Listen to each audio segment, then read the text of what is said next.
where it has been reported that fighting in Somalia's Galmudug state between the Somali army and its former ally, the Ahlu Sunnah Wal Jama'a militia, has killed 120 people over the past 3 days, a senior ASWJ official has said.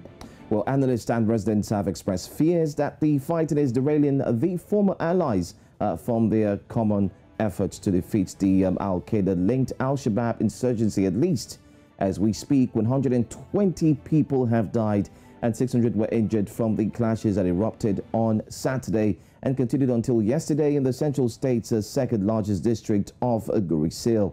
The United Nations, in a statement, said the fighting has displaced at least 100,000 people. Now, this is a very sad story, but here are a few things you need to know about the ASWJ. Now, the Ahlu Sunnah Wal Jama'a militia is a group of moderate Sufi Muslims and has been at the forefront in the fight against Al-Shabaab. Now, the ASWJ has continued to accuse the federal government for failing to end Al-Shabaab insurgency and that security is worsening in Galmudug state. Well, the government continues to accuse ASWJ of operating without its consent, a claim that the armed group has not denied. Galmudug State Security Minister Ahmed Mualim Fiki resigned earlier this month, accusing federal officials of refusing his calls not to attack ASWJ. So there you have the updates. It's actually ongoing now in Somalia. It's a sad situation. 120 people dead, displacement here and there, and people are starting to look for where to run to. A lot of problems, we can call that, but hopefully we hope that there will be a dialogue, because that's exactly what everyone is calling for at this point in time. We'll move away from that story, away from Somalia now. Let's go straight to another story. A state of emergency is in effect in Sudan following a declaration by the head of the country's sovereign council, General Abdel Fattah Abdelrahman Burhan.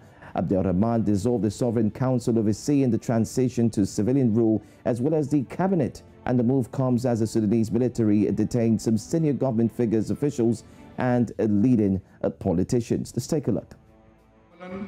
إعلان حالة الطوارئ في جميع أنحاء البلاد. ثانيا، التمسك الكامل والالتزام التام بما ورد في الوثيقة الدستورية الفترة الانتقالية للعام 2019 واتفاق سلام السودان الموقع في جوبا في أكتوبر من العام 2020. ثالثا، تعليق العمل بالمواد 11 12 15 16 24 3 71 72 من الوثيقة الدستورية، مع الالتزام التام بالاتفاقيات والمواثيق الدولية التي وقعت خلال فترة الحكومة الانتقالية. Meanwhile, the African Union has released a press statement calling for the immediate resumption of consultations between the military and civilians within the framework of the political and constitutional decree. Also, the United Nations envoy in Sudan, Volker Perthes, has called on the military to release those unlawfully detained following the coup.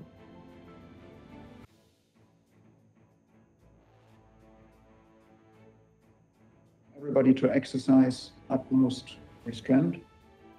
I'm calling on the military to release all those that were unlawfully detained today, and I'm asking all stakeholders to return to dialogue and restore the constitutional order, as well as not to put domestic peace and political transition at risk. But what we know is that the army this morning has detained, or first put under house arrest, Prime Minister Hamdok, and then reportedly brought him and his wife to an unknown destination or unknown location after he reportedly refused to dissolve the government. That had been a demand from the military for a couple of days. I have not seen any of the military leaders today. I guess I will see them in the next couple of days. Today it is very, very difficult to reach anybody since internet and telephone lines are down. All right, so there you have that story, and it continues to unfold. We'll bring to you more updates on that.